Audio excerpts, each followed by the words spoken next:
7월 첫째 주일입니다. 거룩한 주일, 성전에 나와 예배드리는 여러분, 성전을 향해 예배드리는 여러분, 주님의 이름으로 환영합니다. 마음을 모으고 신령과 진정으로 하나님께 찬양 예배드리기를 원합니다. 찬양 드리며 하나님께 나아가겠습니다.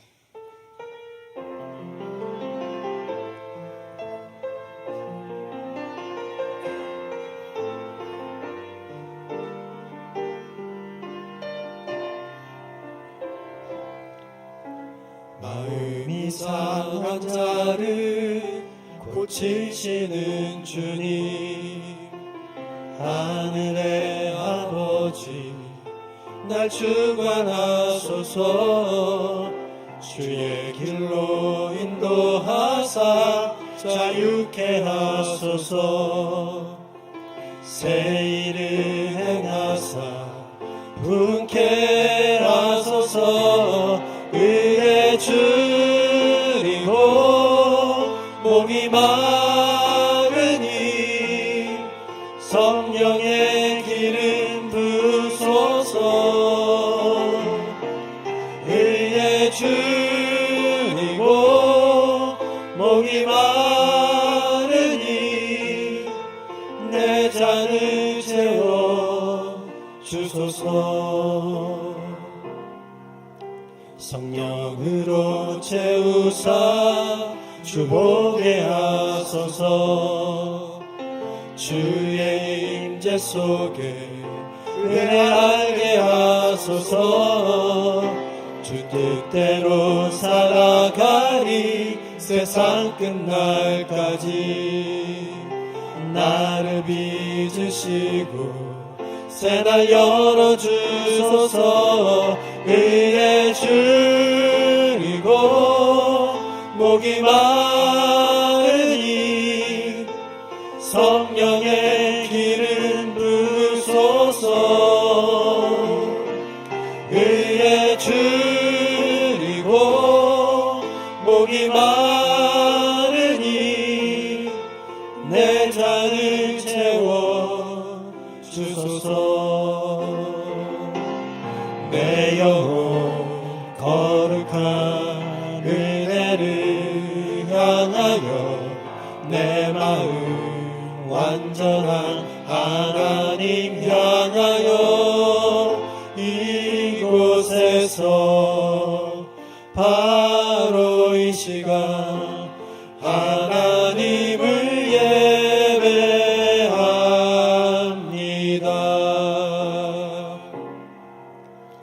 나는 하나님을 예배하는 예배자입니다. 내가 서 있는 곳 어디서나 하나님을 예배합니다. 나는 하나님을 예배하는 예배자입니다. 내가 서 있는 곳 어디서나 하나님을 예배합니다. 내 영혼 거룩한 은혜를 향하여 내 마음 완전한 하나님 향하여 이곳에서 바로 이 시간 하나님을 예배합니다.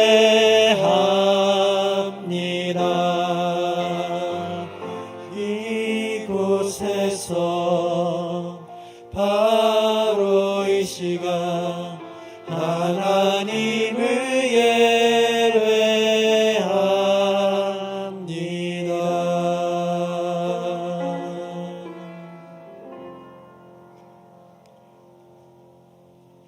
전능하사 천지를 만드신 하나님 아버지를 내가 믿사오며 그의 외아들 우리 주 예수 그리스도를 믿사오니 이는 성령으로 잉태하사 동정녀 마리아에게 나시고 본디오 빌라도에게 고난을 받으사 십자가에 못 박혀 죽으시고 장사한 지 사흘 만에 죽은 자 가운데서 다시 살아나시며 하늘에 오르사 전능하신 하나님 우편한 자 계시다가 저리로서 산자와 죽은 자를 심판하러 오시리라. 성령을 믿사오며 거룩한 공예와 성도가 서로 교통하는 것과 죄를 사해 주시는 것과 몸이 다시 사는 것과 영원히 사는 것을 내가 믿사옵나이다. 아멘.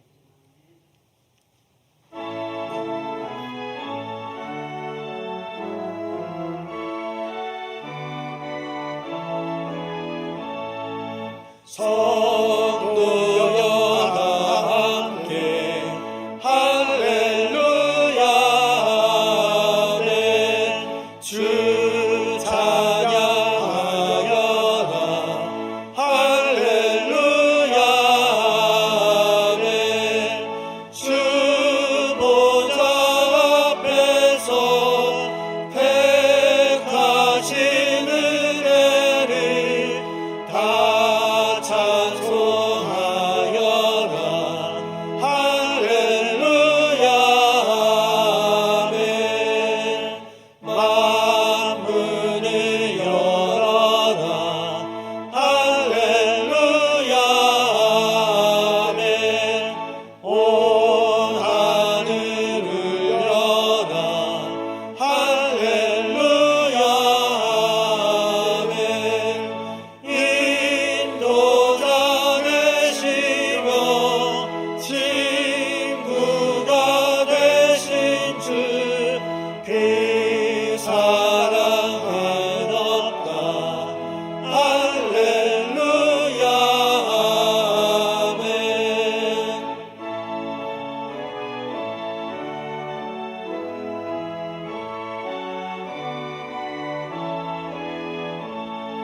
주 찬양하여라 할렐루야 아멘. 찬양은 끝없다 할렐루야 아멘. 거룩한 집에서 주는 종길이며 늘 찬송 부르자 할렐루야 아멘.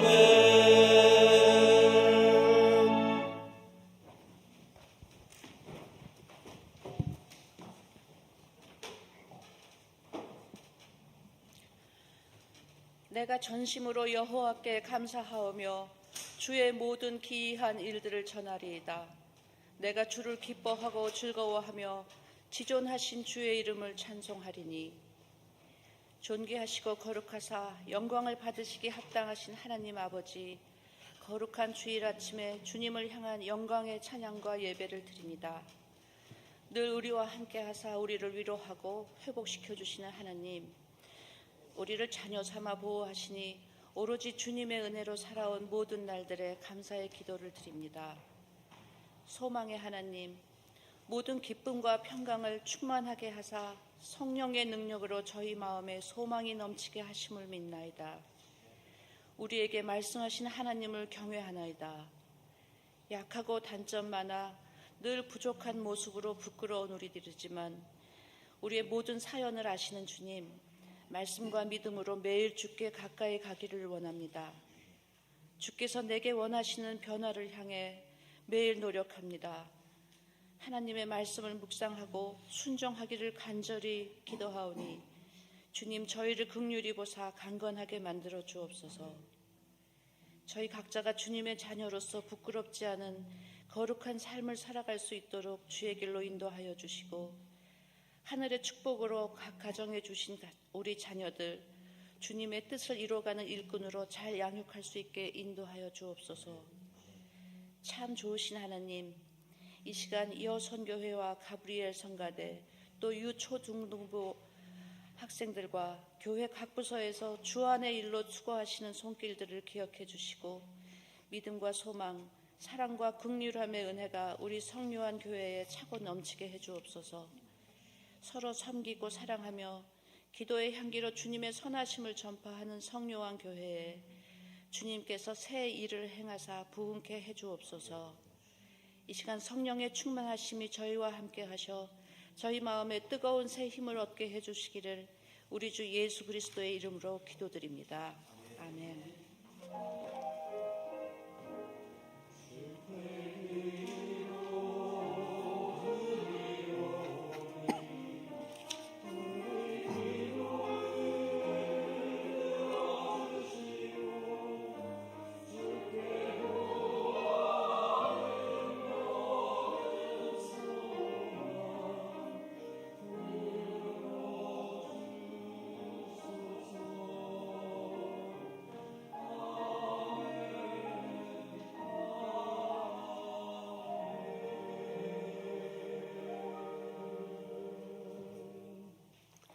교회 소식 나누고 함께 인사하도록 하겠습니다. 유초등부 여름성경학교를 시작합니다. 다음 주부터 해요. 주일날만 합니다.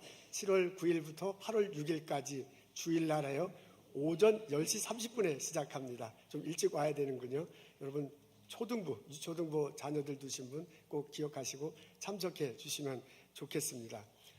그 중고등부가 어제 그 커누를 타러 갔습니다. 커누만 탄 게 아니라 바베큐도 뭐 맛있게 먹었다고 이제 그렇게 얘기하더라고요.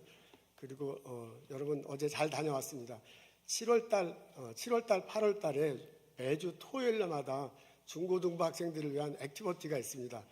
다 받아보셨을 텐데요. 그 중고등부 학생들을 7월달, 8월달 여름 액티비티에 꼭 보내줬으면 좋겠어요. 특히 그 초등부에서 중고등부로 올라오는 그 학생들 꼭 같이 참석하게 했으면 좋겠습니다. 대개 이제 7, 8월 달에는 야외 액티비티가 많아요. 좋게 얘기하면 액티비티고 막말로 얘기하면 이제 노는 시간이 많아. 그래서 이렇게 좀 서로 이렇게 얼굴을 익혀야 돼. 그래야 이제 9월 달부터는 9월 달, 10월 달에는 아무래도 성경 공부하고 이런 것들이 많거든요. 그때 좀 덜 어색해요. 그래서 토요일 날 액티비티가 계속 있는데 바쁘시더라도 시간이 없더라도 자녀들 꼭 보내주시면 좋겠습니다. 혹시 이메일을 못 받아보시는 분은 전도사님에게, 우리 김지한 전도사님에게 문의하면 됩니다. 우리 세대식을 베풀 것입니다. 7월 23일 주일에 해요. 저희 교회에서 태어나고 자라신 분이요. 지금 이제 성인이 되셨죠. 다른 지역에 가서 사시고 결혼하시고 자녀를 낳았는데 본인이 세례받은 이 교회에 와서 세례받고 싶어 하시대요. 그 자녀를. 근데 이제 여기 그때밖에 시간이 안 된다고 그래서 7월 23일 주일날 세례를 베풀려고 합니다. 우리 교회 교우들 중에서도 그날 세례받기를 원하시는 분 저에게 말씀해 주시면 참 좋겠습니다. 성령학교의 미래와 희망이라는 그런 명칭으로 태스크포스를 결성하고요. 조직하고 그렇게 운영하려고 합니다. 이 태스크포스는 우리 성령학교와 교우들이 앞으로 우리 교회가 어떻게 나아갈 것인가 그 방향을 이제 서로 논의하고 결정하는 일, 그 일을 잘할 수 있도록 돕는 역할을 할 것입니다. 이런 태스크포스를 결성하니까 여러분들 관심 가지시고 많은 분들 멤버로 참여해 주시면 참 좋겠습니다. 저희 교단은 연합감리교회에 속해 있어요. 연합감리교회가 내년도 2024년 4월 말부터 5월 초까지 총회를 합니다. 근데 그 총회를 전 세계에서 850명가량의 총회 대표들이 모여서 샬롯, 노스캐롤라인에서 회의를 합니다. 그때 주요 주제가 성소수자들, 동성애자들을 우리 연합감리교회가 어떻게 입장을 취할 것인가를 주요 논의를 합니다. 그래서 그 논의에 맞춰서 우리 교회도 이 이슈에 대해서 논의를 할 때가 되었습니다. 우리가 다루고자 하는 그 내용들이 짧게는 보면 성소수자에 관한 그런 내용이지만은 길게 넓게 보면 앞으로 우리 교회가 어떤 방향으로 나갈 것인가 이런 것들을 논의하게 될 것입니다. 우리 교회 미래와 비전 이런 것들을 논의할 수밖에 없습니다. 성소수자란 무엇인가? 성경은 무엇이라고 말하는가? 우리 교회는 어떻게 대할 것인가? 그분들을 그렇게 논의하다 보면 자연스럽게 교회가 무엇이냐? 우리 교회가 이 지역과 연회에 미칠 영향은 무엇인가? 앞으로 이 성령학교에 와서 신앙생활 할 사람들, 그 사람들이 사는 문화, 그 사람들은 어떻게 생각을 가질 것인가? 이런 것들을 논의할 수밖에 없습니다. 그래서 이게 오늘 단시간 안에 끝나지 않고 한 1년 동안 우리가 계속 이렇게 논의하고 그리고 1년 후에 결정하려고 합니다. 우리 태스크포스 멤버들이 우리 교인들이 무엇을 알았으면 좋을까 하는 것들을 이렇게 서로 본인들이 이제 그걸 논의를 한 다음에 그것들을 자세하고 정확하고 균형 잡힌 정보를 우리들에게 제공할 것입니다. 그리고 서로 논의할 수 있는 그런 토론의 장, 배울 수 있는 장, 이런 것들을 마련하는 것입니다. 다시 말하자면 이 태스크포스 멤버들이 무엇을 결정해서 우리들한테 말해주는 게 아닙니다. 최종 결정은 우리들이 합니다. 1년 후에. 근데 이제 그것을 잘할 수 있도록 돕는 역할을 하는 것입니다.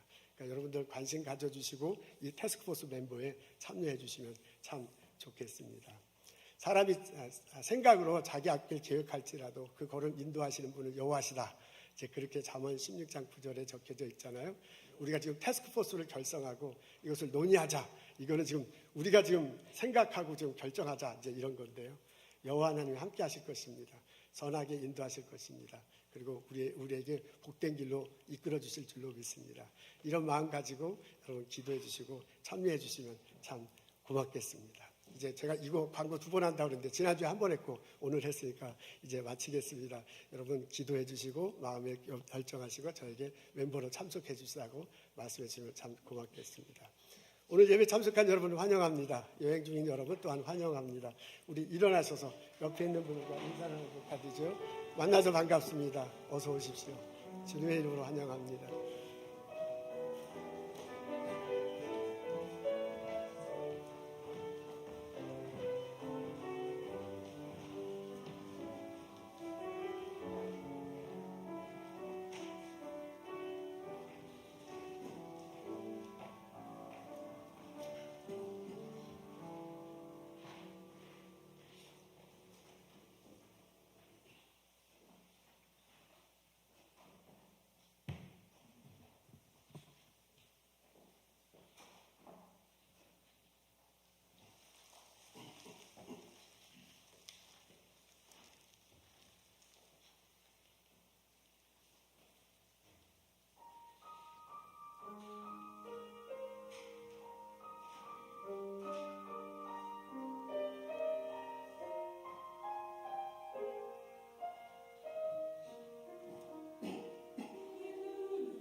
우리 성가대 찬양 감사드립니다. 우리 다시 한번 하나님께 감사드리고 우리 격려하는 층에서 박수하겠습니다.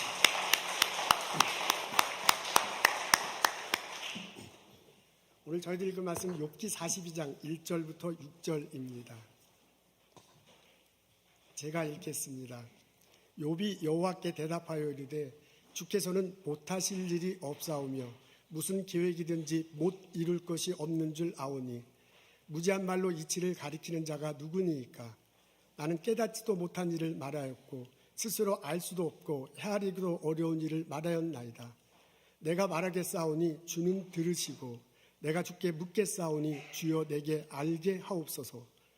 내가 주께 대하여 귀로 듣기만 하였사오냐 이제는 눈으로 주를 배웠나이다. 그러므로 내가 스스로 거두어 드리고 티끌과 제 가운데서 회개하나이다. 아멘. 기원 2000여 년 전 이스라엘 땅 사해에 욥이 살고 있었습니다.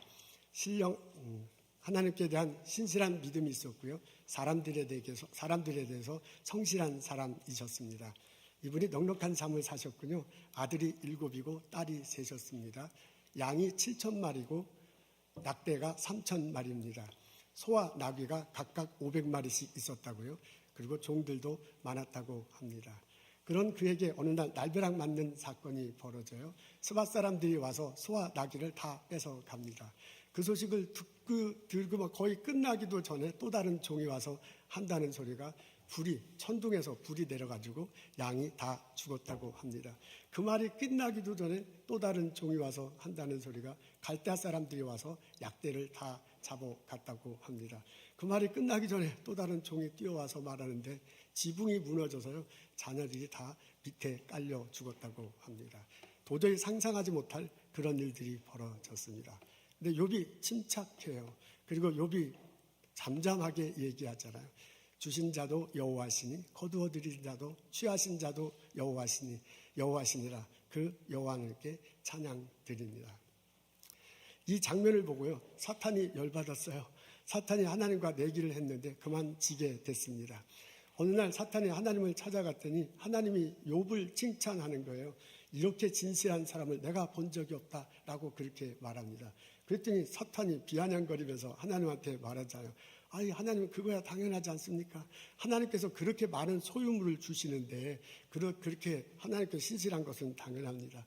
만일 하나님께서 그 소유물을 없애버린다면 욥이 당연히 욕할 것입니다. 하나님께 욕을 할 것입니다. 그렇게 얘기를 해요. 그래서 하나님과 사탄이 실제로 그런 일이 벌어지도록 했습니다. 욥이 갖고 있던 모든 것들이 다 한꺼번에 날아갔습니다. 그런데 욥이 전혀 욕을 하지 않습니다. 하나님의 말씀이 맞았습니다. 여러분 이 사건을 읽어보면 이 사건 속에 나온 다이내믹을 도식화하면 이렇게 표시할 수 있습니다. 하나님이 계시고요. 욥이 있는데 하나님과 욥과의 관계는 소유물 때문이야. 그러니까 사탄이 생각할 때는 하나님과 욥과의 관계가 형성되고 유지되는 이유는 하나님께서 많은 걸 주기 때문이기 때문에 이 소유물을 없애면 하나님과 욥의 관계는 깨질 거다. 그렇게 생각을 했고 그런 말을 했습니다. 그래서 실제로 그런 일이 벌어졌는데 전혀 욥이 하나님을 원망하지 않았습니다.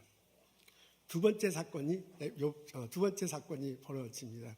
어느 날 사탄이 또 하나님께 갔더니 하나님이 욥을 칭찬하는 거예요. 내가 이런 사람을 본 적이 없다. 이렇게 신실한 사람이 어디 있는가. 그러니까 또 사탄이 하나님께 얘기하잖아요. 그거야 당연합니다. 하나님께서 이렇게 건강을 주시는데 당연히 욥이 하나님 앞에 신실하겠지요. 만일 그 건강을 치게 한다면, 아프게 한다면 당연히 하나님을 욕할 것입니다. 라고 그렇게 사탄이 얘기해요. 그래서 하나님과 사탄이 그런 일이 벌어지도록 해. 그래서 사탄 때문에 그 욕창이 이렇게 생겼습니다. 악창이죠. 악창이 생겼습니다. 악성 피부병이 생겨가지고 너무나 힘이 들어서 너무나 긁으려고 기와장으로 벅벅벅 긁어야 하는 그런 상황이 됐습니다. 그 모습을 보고서 아내가 견디다 못해서 도망치고 맙니다. 그때 욥이 말하자요. 우리가 하나님께 복을 받았은즉 재앙도 받는 것도 마땅하니라. 그러면서 절대로 하나님을 욕을 하지 않는 겁니다. 이러는 바람에 사탄이 또 지게 생겼습니다.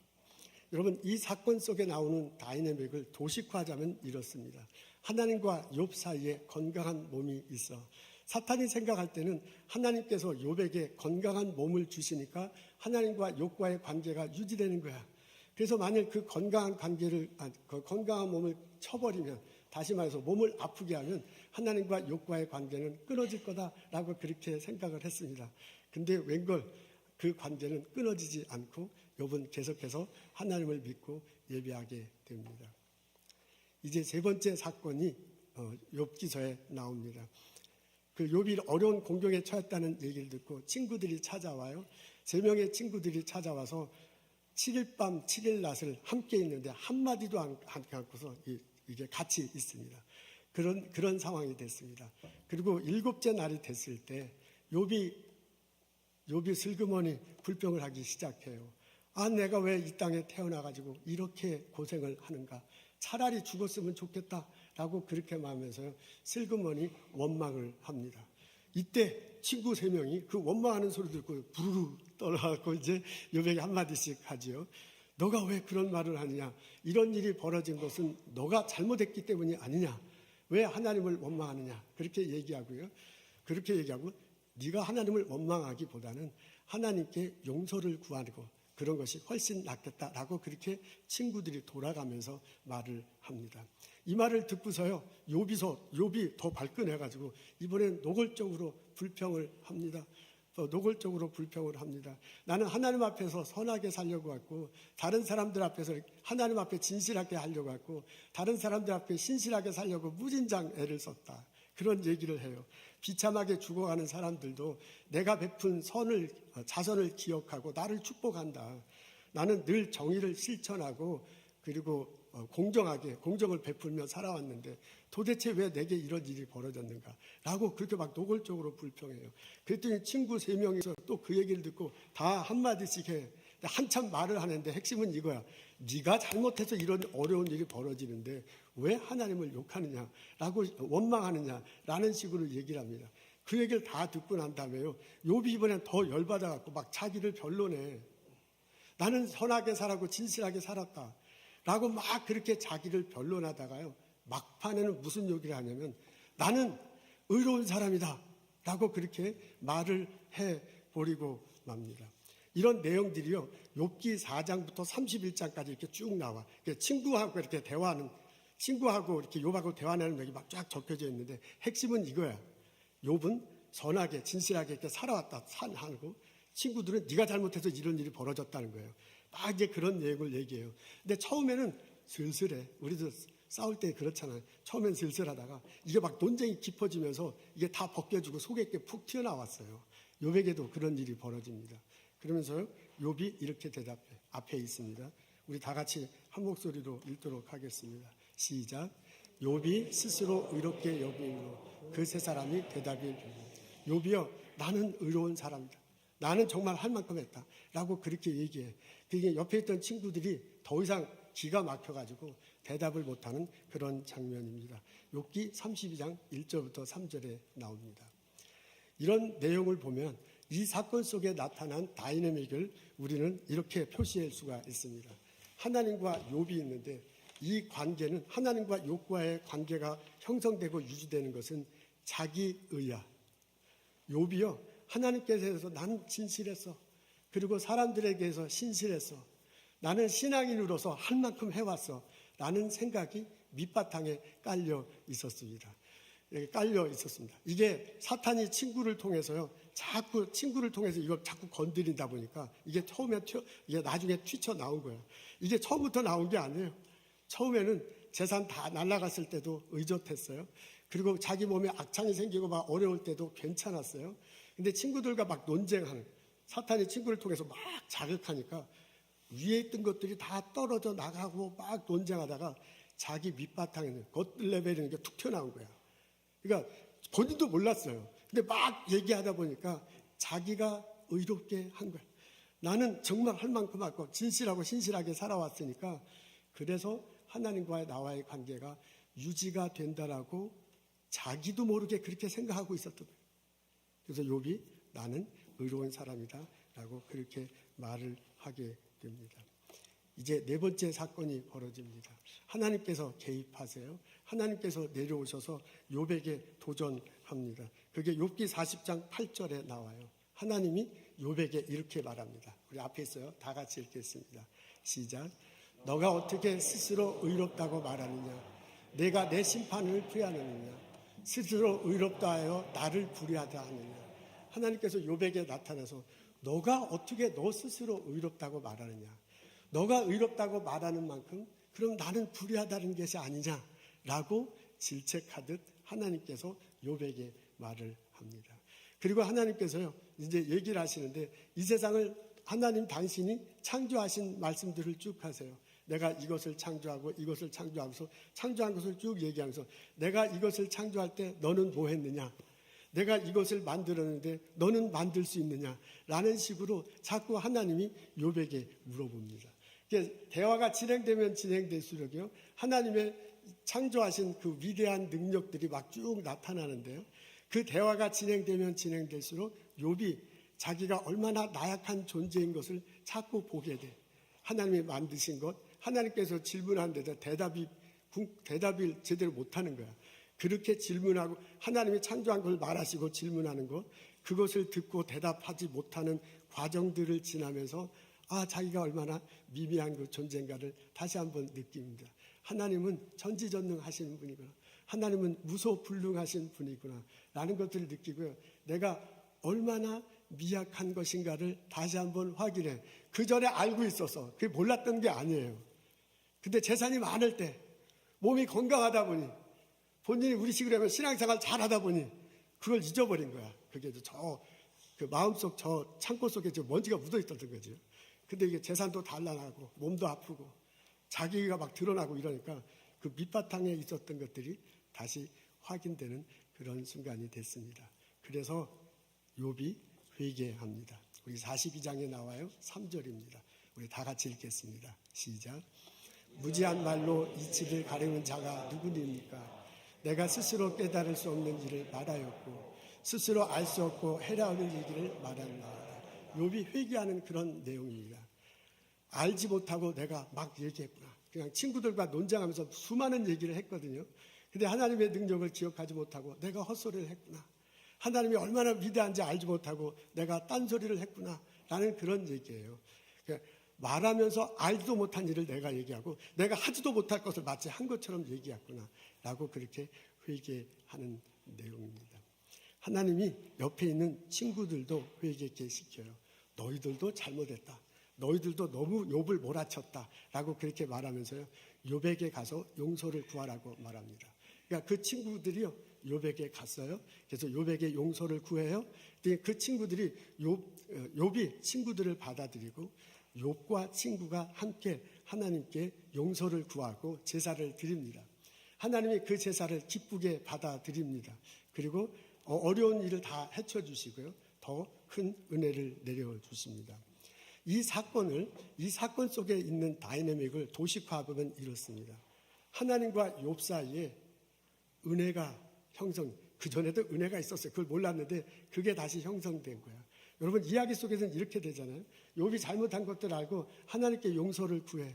친구들과 함께 같이 가서 용서를 구해. 그때 하나님이 그 회개를 해요. 그걸 하나님이 용서를 해줘. 그리고 하나님께서 의롭다 여겨주십니다. 아까 자기 의가 나타났으니까 여기에 의롭다는 의로는 표현 안 났지만 이걸 매칭시키자면 그래요. 하나님께 용서를 회개하니까 하나님이 용서해 주시고 하나님이 의롭게 여겨주셔요. 여러분 이건 신학에서 이건 바울이 구원을 얻었다라고 그렇게 표현하잖아요. 신학의 용어로 표현하자면. 그리고 에베소서에 나온 바울의 용어로 표현하자면 구원은 은혜로 내려지는 거다라고 그렇게 바울이 알려주잖아요. 그러니까 이게 구약의 욥에 나타난 사건이지만 바울의 표현을 필자면 우리들이 익히 알고 있는 그 신학적 개념을 여자면 하나님께서 은혜를 내려주신 거야.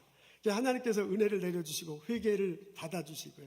회개한 것을 용서해 주시고 그를 의롭다 여겨주시고 구원을 베풀어 주셔. 그래서 더 큰 복을 내려주신 것을 알 수 있습니다.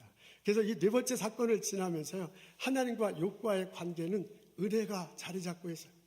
하나님이 은혜를 내려주셔서 하나님과 욥과의 관계가 형성되고 유지되는 상황이 된 것입니다. 여러분 욥기서를 읽어보면 욥이 자기에게 닥쳐진 어려운 상황을 지나면서요, 그 욥과 하나님과의 관계가 변하는 것을 볼 수 있습니다. 처음에는 욥은 자기는 전혀 그렇게 생각하지 않았어. 근데 지나고 보니까 하나님과 자기와의 관계가 소유물을 많이 줬기 때문에 하나님과 욥과의 관계가 유지되는 그런 면이 있어서, 그리고 난 다음에 건강을 주시니까 자신과 관계가 유지되는 그런 면도 있었어요.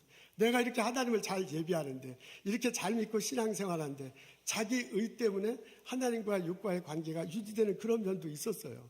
근데 그게 다 깨지는 거야. 다 날아간 거야. 다 박살이 난 거야. 그러고 나서 보니까 이제 재산도 다 날아갔죠. 이제 몸도 아프죠. 이제 자기의 신앙적 자존심도 다 깨졌죠. 그런 마음 상태로 하나님 앞에 섰을 때, 아, 그런 것 때문에 유지되는 게 아니구나. 하나님이 은혜 주셔서 나와 하나님과의 관계가 유지되는구나 라는 것들을 깨닫게 됩니다. 그래서 이후로는요, 하나님 은혜, 그 은혜 때문에 내가 사는 것이구나 라고 고백하면서 욥이 살게 됩니다. 여러분 어떻습니까? 이렇게 욥기서에 흐르는 이런 다이내믹을 보면 나는 어떤 생각이 듭니까? 나는 내가 살아가는데 하나님과의 나와의 관계는 소유물 때문입니까? 하나님과의 나와의 관계는 건강을 주시기 때문입니까? 하나님과의 관계는 내가 적어도 이 정도 하는데 라는 것입니까? 아니면 은혜 때문에 내가 살아가고 있습니까? 우리 중에 어떤 분들은 하나님과의 나와의 관계가 형성되고 유지되는 게 소유물 때문에 있을 수 있습니다. 하나님께서 소유의 복을 주시는 거야. 예수 믿으면 복을 받는다더라. 그 복을 나도 받고 싶어요. 예수 믿기 때문에 모든 게 다 잘 되는 거죠. 스몰 비즈니스 열었는데 그냥 막 날로 번창해서 가게를 2개, 3개 막 만들면 얼마나 좋겠습니까? 내가 직장에 가서 막 계속해서 승진하는 거예요. 내가 연구하는 것마다 빵빵빵 대박이 터져요. 그래서 얼마나 좋겠어요. 그런 일이 벌어지면 참 좋겠습니다. 나의 자녀들이 공부를 참 잘하네요. 그리고 그냥 지금 성장해서 각자의 자리에서 눈부시게 활약하고 있습니다. 그런 복, 그렇게 해서 하나님께서 내게 주시는 소유의 복, 그것을 생각하고 그것을 추구하면서 하나님과의 관계를 형성하고 유지하는 분 있을 수 있습니다. 우리 중에 어떤 분들은 하나님과 나와의 관계가 건강 때문이다 라고 그렇게 생각하시는 분들도 있습니다. 하나님 예배하고 믿고 예배하면 하나님께서 내게 건강을 주셔요. 건강하면 좋죠. 아무리 그냥 팔팔하게 그냥 밤새도록 일을 해도 지치지 않고 그냥 계속해서 연구할 수 있고 일을 할 수 있으면 얼마나 좋겠습니까? 우리 8순, 9순 되시는 우리 권사님들, 장로님들 항상 지금 이렇게 정신 맑으시고요, 운전하시고 교회 올 수 있고 그리고 일상생활 할 수 있으니 얼마나 좋아. 하나님께서 내게 건강을 주셔. 그리고 내가 또 혹시 아프더라도 하나님께서 나 고쳐주실 거야. 그러니까 하나님과 나와의 관계가 이게 딱 건강이야. 하나님이 건강 주시니 나와의 관계가 형성되고 유지되는 분들도 있을 것입니다. 우리 중에 어떤 분들은 자기 의 때문에 하나님과 나와의 관계가 형성되고 유지되는 분도 있어요. 근데 이건 잘 몰라요. 본인은 절대로 그렇게 생각하지 않아. 근데 이런 현상은 저같이 목사나 우리 장로님이나 권사님이나 평신도 지도자들에게 나타나기가 참 쉬워. 남들 볼 때 신앙이 좋아. 남들 볼 때 열심히 봉사해. 이런 분들에게 그게 나타나기가 참 쉬워요. 내가 이렇게 잘하는데, 내가 이렇게 신앙생활 하는데 라는 게 자기도 모르게 이렇게 밑바탕에 있는 거야. 근데 그게 밑바탕에 있어갖고 자기는 잘 모릅니다. 그러다가 뻥 터지는 순간에 나타나죠. 욥도 전혀 그런 생각 안 했어요. 근데 재산 다 날아가고요. 몸 아프고 아내도 떠나는 거지요. 그리고 자기 신앙적 자존심도 다 깨져. 막 친구들이 얘기하는데 자기의 신앙적 자존심도 막 뭉개지는 거야. 친구가 네가 잘못했다 그러니까 그거 좋은 사람이 어디 있어요. 나 잘못한 거 없다 막 얘기하다 보니까 다 깨지고 나 보니까 이 맨 밑바탕에 내가 하나님을 믿고 예배하는 그게 자기의 내가 잘해서 하나님과의 관계가 유지되고 있구나라는 그런 면이 있구나라는 것을 나중에 알게 되잖아요. 나는 지금 잘 모르지만 그런 생각 갖고 있지 않지만 그런 면이 있을 수도 있습니다. 우리 중에 어떤 분들은 하나님 은혜 때문이다, 내게 구워주신 하나님 은혜로 살아간다라고 그렇게 고백하는 분도 있을 줄 압니다. 여러분 어떻습니까? 솔직하게 내가 이 욥기서를 놓고요, 이 욥기서에 흐르는 이 다이내믹을 놓고 나 자신을 반성한다면 나는 무엇 때문에 하나님과의 관계가 형성되고 유지되고 있습니까? 우리 욥기를 읽어보면 욥이 저에게 말해주는 소리를 들을 수 있어요. 소유물 때문에 하나님과 당신과의 관계가 유지된다면 그것은 곤란하다. 건강 때문에 하나님과 나와의 관계가 유지된다면 그것은 곤란하다. 자기의 내가 이 정도 잘하기 때문에 하나님과의 나와의 관계가 형성되고 유지된다고 생각하면 그건 착각이다. 하나님의 은혜, 하나님께서 부어주시는 은혜, 그것 때문에 하나님과 나와의 당신과의 관계가 형성되고 유지되어야 될 것이다 라고 말하는 소리를 들을 수 있습니다. 욥의 권면이 마음으로 받아들이고 하나님 은혜로, 하나님 은혜 때문에 나는 살아간다 고백하며 살아가는 나와 여러분 되시기를 주님의 이름으로 기도합니다. 하나님께서 주시는 은혜, 그것을 붙들고 사는 사람은 무엇보다도 예수님을 마음에 두기를 원합니다. 하나님께서 예수님을 이 땅에 보내셨습니다. 십자가 달리시고 부활하게 하셨습니다. 그리고 하늘나라에 올라가게 하셨어요. 이것이 역사적 사실이다라는 하셔요. 우리 죄를, 그것을 통해서 우리 죄를 용서하시고 우리를 의롭게 하시고 우리에게 천국에 들어가서 살 길을 열어주셨습니다. 이게 역사적 사실이다. 이것은 그런 의미가 있다라는 것을, 역사적 사실이라는 것을 듣고 알고요. 이것이 그런 의미가 있다는 것을 깨닫고요. 그리고 내가 마음으로 믿고 입으로 고백할 때 하나님의 구원이 내게 허락돼요. 그게 바울이 말하는 하나님 은혜를 주셔서 그래. 은혜 주지 않으면 그렇게 내가 그렇게 고백할 수가 없대요. 그러니까 하나님께서 은혜 주신 거야. 그러니까 하나님의 은혜를 받아서 내가 그렇게 고백하는 거예요. 그래서 은혜를 붙들고 살아가는 사람은 그 중심에 예수님 있기를 너무너무 소망하고 그것 때문에 감사하며 살아갑니다. 이렇게 마음속에 중심에 예수님을 둔 사람들은 다른 것에 대해서 그렇게 큰 의미를 두지 않습니다. 내가 좀 부족하면 하나님께서 채워주시라고 믿어요. 그리고 지금 채워주시는 거야. 앞으로 또 채워주실 거야. 그렇게 생각하고 믿지만 혹시 채워주지 않아도 괜찮다라는 그런 생각이 듭니다. 소유물이 많으면 좋죠. 그거 싫은 사람이 어디 있어요. 근데 없어도 괜찮아. 내가 건강하면 좋죠. 건강 나쁜데 그거 좋다는 사람이 어디 있어. 그냥 건강하지 않아도 괜찮아. 내 마음속에 예수님이 있다면 그것이 은혜 중에 가장 으뜸되는 은혜니 그 예수님이 내 안에 있다면 다른 것은 있으면 좋지만 없어도 괜찮다라는 그 마음으로 살아갑니다. 근데 참 감사한 것은 그래도 이렇게 들여다본 것은 내가 중심에 예수님을 붙들고 내가 은혜 때문에 산다. 그 은혜를 붙들고 산다라고 고백하며 살아갈 때 하나님이 채워주세요. 여기 나중에 하나님 앞에 회개하고 용서받고 이제 내가 바울의 표현대로면 아까 그 읽은 게 바울의 표현하면 내가 은혜대로 산다 그렇게 고백하는 거거든요. 그렇게 고백하고 살 때 하나님께서 다시 채워주셨어요.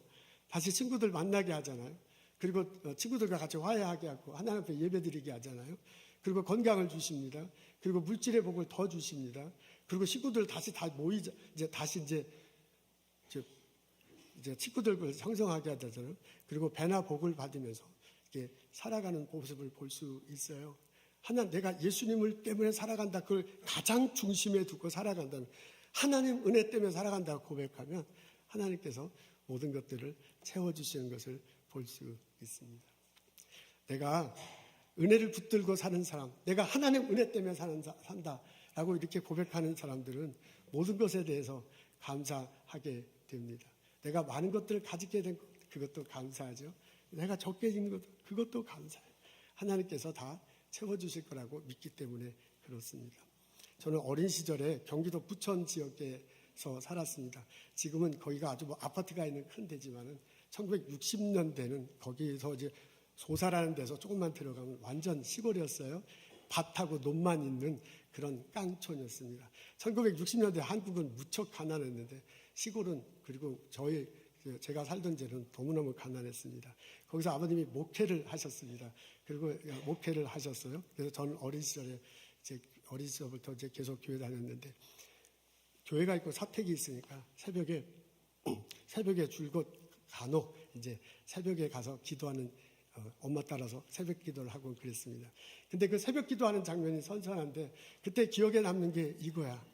장로님들 권사님이죠. 그러니까 초등학교에 내가 볼 땐 할아버지 장로님이야. 할머니 권사님들인데, 그분이 웬 기도를 그렇게 길게 하는지 그냥 계속 초등학생이 기도를 한 1분, 2분 하고 나면 할 게 없는 거야. 그러면서 가만히 있다가 그 할아버지 장로님, 할머니 권사님 기도하는 내용이 이렇게 들리는데, 그들이 기도할 때요, 마지막에 꼭 이래. 하나님 감사합니다. 하나님께서 은혜 주셨습니다. 라고 그렇게 얘기하는 거예요. 그리고 이제 일어설 때 몸이 아프잖아요. 아이고, 그러면서 하나님 감사합니다. 하나님 은혜 주셨습니다. 그러는 거야. 근데 초등학생이 내가 볼 때 말이 안 돼. 아니, 뭐가 감사해? 뭐가 은혜가 돼? 너무 이제 계속 평생 농사만 지니까 이제 몸이 아프시잖아요. 그래서 기도하고 일어날 때도 몸이 아프신 분이 뭐가 이렇게 감사하고 뭐가 이렇게 은혜 받았다고 생각해요. 그냥 막 너무너무 감사하니까 너무너무 가난하니까 자녀들을 학교에 못 보내는 거야. 고등학교만 나와도 뭐 그냥 굉장히 많은 거죠. 근데 이제 중고등학교도 잘 못하고 공장에 나가서 자녀들이 일을 해. 근데 그 공장에서 나가서 자녀들이 일하는데 그 돈벌이가 그렇게 많지는 않잖아요. 근데 그것도 옛날에 공장에서 일하다 다치잖아. 손이 막 잘리고 막 그러잖아요. 그런 일들이 있고 그래서요. 그러니까 어린 내가 볼 때 이게 전혀 감사할 일이 아니야. 어린 내가 볼 때 이게 은혜 받은 게 전혀 없어. 근데 우리 할아버지 장로님 기도하고 일어나다, 우리 할머니 권사님 기도하더니 아이고 하나님 감사합니다. 하나님 은혜 때문에 삽니다. 그게 전혀 이해할 수가 없었어요. 근데 저도 이제 중학교, 고등학교, 대학생 됐잖아요. 결혼하고 목사가 됐잖아요. 30년 목회하고 이렇게 세월을 지내다 보니 이해가 돼. 그 할아버지 장로님이, 그 할머니 권사님이 그렇게 어렵게 사는데, 그렇게 몸 아픈데 왜 은혜 때문에 삽니다. 하나님 은혜 주셔서 감사합니다. 왜 그랬는지 지금은 이해가 됩니다. 예수님 믿고 주일에 와서 예배 드리는 것 하나님 은혜입니다. 아침 해가 떴을 때 눈을 뜨고 하루를 보내, 그리고 해지는 모습을 볼 수 있는 건강 주신 것 하나님의 은혜예요. 내 아들 내 딸 공부 잘하잖아요. 좋은 데서 열심히 일하잖아요. 그거 하나님의 은혜야. 내가 스몰 비즈니스 가게 열고 운영할 수 있는 것, 손님들 오는 것 하나님 은혜죠. 내가 직장에 가서 동료들과 같이 일할 수 있어. 그리고 또 공부하는 분들 공부할 수 있어. 그게 다 하나님께서 주신 은혜잖아요. 나하고 같이 마음 터놓고 얘기할 수 있는 친구가 있어. 신앙의 동지가 있어. 그거 다 하나님이 은혜 주셨기 때문입니다. 근데 살다 보면 이렇게 좋은 일들만 있으면 좋겠는데 그렇지 않잖아요. 어려운 일도 참 많아요. 신앙생활 열심히 하고 싶은데 어떤 때는 마음에 심험이 들어가고 비틀비틀 할 때도 있습니다. 아침에 일어나가지고 하루를 보내는 게 너무너무 힘들어. 몸이 아파가지고. 그래서 나도 모르게 하나님 빨리 좀 데려갔으면 얼마나 좋을까, 그런 말을 할 때도 있어요. 내 자녀들이 잘 되는 게 우리 부모인 내 마음이잖아. 내 자랑스러운 아들, 내 어여쁜 딸이 참 공부 잘하고 막 잘 성장했으면 좋겠는데 어려운 일 겪을 수도 있어요. 그것을 보는 부모 마음은 진짜 찢어질 것 같아요. 근데 어떻게 하지도 못하고 막 이 자책감만 들고 그러잖아요. 그런 때도 살다 보면 있어요. 비즈니스 열었는데 파리만 날리는 거야. 친구들과 만나는 거야. 아무리 연구해도 이거 될 것 같으면서 될 것 같으면 안 될 수도 있어요. 회사에서 자기는 좋은 프로젝트라고 열심히 일해도 그 결과는 나쁠 수 있어요. 믿었던 사람들로부터 그 사람이 내가 한 얘기를 다 해갖고 소문이 돌아서 네가 그랬다면서 이렇게 말할 수도 있지요. 나는 신앙의 동료다고 말한 그 사람한테 등에 칼을 맞을 수도, 칼을 맞는 것 같은 그런 순간이 들 때도 있어. 살다 보면 그렇더라고요. 신앙생활하다 보면 그렇더라고요. 그게 사망의 음침한 골짜기를 다니는 건데, 근데 지나고 나서 보면 내가 그렇게 사망의 음침한 골짜기를 다닐 때 하나님이 그냥 내버려 두지 않으셨어요. 지나고 나서 보니까 그 사망의 음침한 골짜기에 나 혼자 이렇게 떨어져 있는 것 같은데요. 하나님께서 오셔서 내 손을 잡아줘. 하나님께서 오셔서 나를 어루만져서 그러면 어떻게 하든지 이 푸른 초장으로 이끌어 가시려고 해왔고, 그래서 오늘의 내가 있구나 라는 것을 알게 될 때가 있어요. 그리고 지금 혹시 내가 사망의 음침한 골짜기에 있더라도 예전에 나를 이끌어줬던 그 하나님이, 어떻게 하면 푸른 초장으로 나를 가게 했던 그 하나님이 나를 이 사망의 골짜기에서 이끌어내실 거다 라고 고백하면서 지금 살아가는 사람도 있을 것입니다. 이렇게 생각해 보면 지금 참 잘 되더라도, 지금 내 삶 속에 어려운 일이 있더라도 다 하나님의 은혜야. 하나님의 은혜를 내려주셔서 이 모양 저 모양으로 이끌어 가시고 결국에는 푸른 초장 맑은 시냇 물가로 인도하게 되실 줄로 믿습니다. 나는 은혜 받은 대로 삽니다. 욥이 마지막에 그렇게 고백했을 것 같아. 바울이 우리들에게 은혜 받은 대로 살아야 합니다 라고 권면하셨습니다. 나는 은혜 주신 대로 삽니다 고백하며 경험하며 찬양하며 살아가는 나와 여러분 되시기를 주님의 이름으로 축원합니다. 하나님, 예수님 믿게 해주셔서 감사합니다. 예수님 붙들고 그분을 통해서 주시는 은혜, 그 은혜를 마시며 그 은혜를 먹으며 그 은혜를 체험하며 살아갈 수 있게 해주신 것 감사합니다. 내가 참 좋은 상황에 있든지 내가 참 어려운 상황에 있든지 하나님께서 주시는 은혜를 사모하며 살아가는 우리들 되게 하여 주옵소서. 예수님 감사합니다. 예수님 이름으로 기도합니다.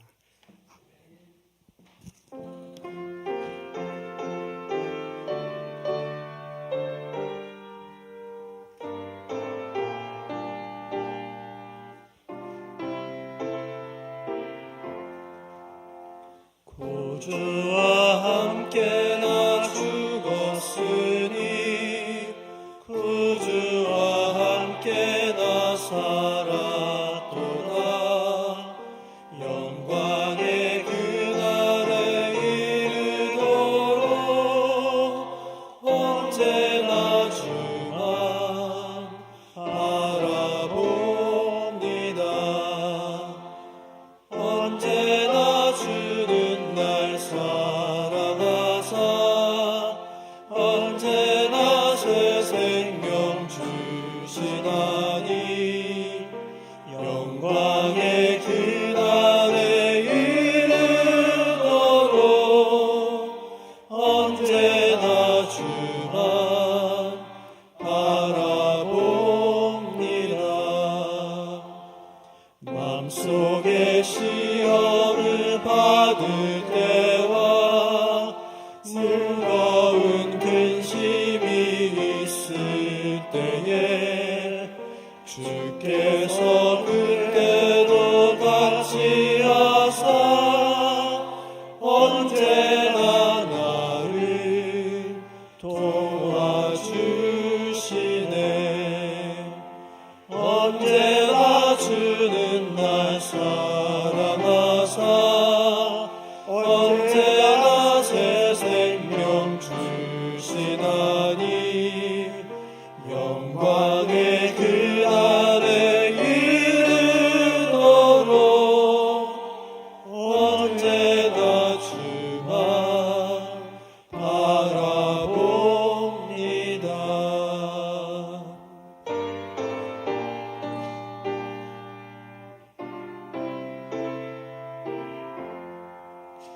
내 몸의 약함을 아시는 주, 못 고칠 질병이 아주 없네. 괴로운 날이나 기쁠 때나 언제나 나와 함께 계시네. 언제나 주는 날 사랑하사 언제나 새 생명 주시나니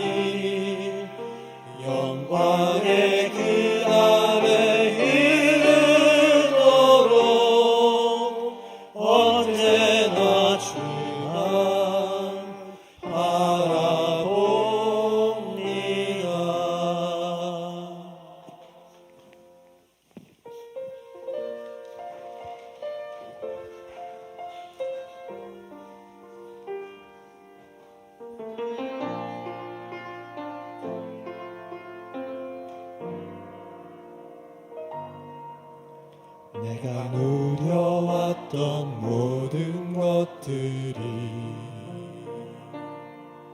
내가 지나왔던 모든 시간이, 내가 걸어왔던 모든 순간이 당연한 건 아니라 은혜였소. 아침 해가 뜨고 저녁에 노을, 봄의 꽃향기와 가을의 열매, 변하는 계절의 모든 순간이 당연한 것 아니라 은혜였소. 모든 것이 은혜,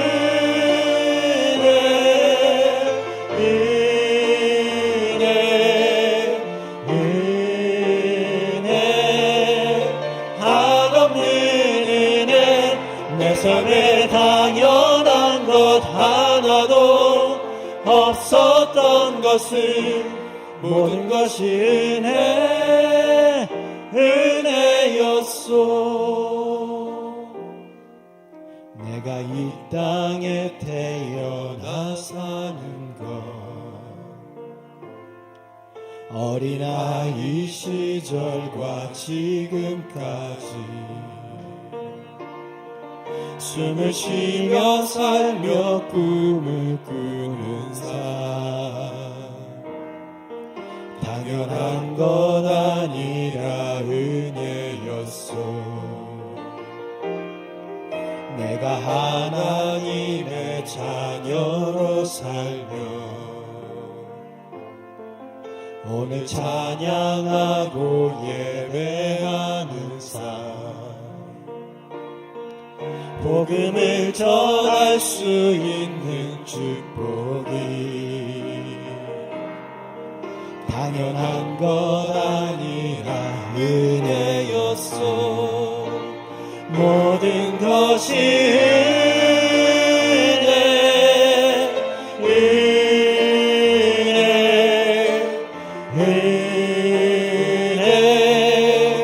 한없는 은혜, 내 삶에 당연한 것 하나도 없었던 것을, 모든 것이 은혜였소. 모든 것이 은혜,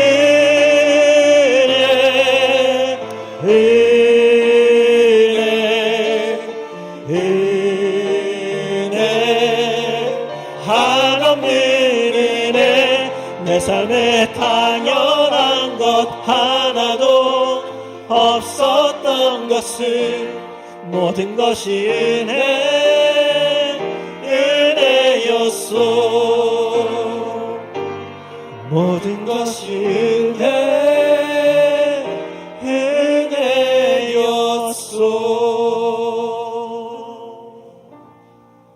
성부, 성자, 성령의 은혜와 축복과 보살핌이 오늘 예배드리고 돌아가는 분들 모두에게 지금부터 영원토록 함께 하시기를 간절히 축원하옵나이다.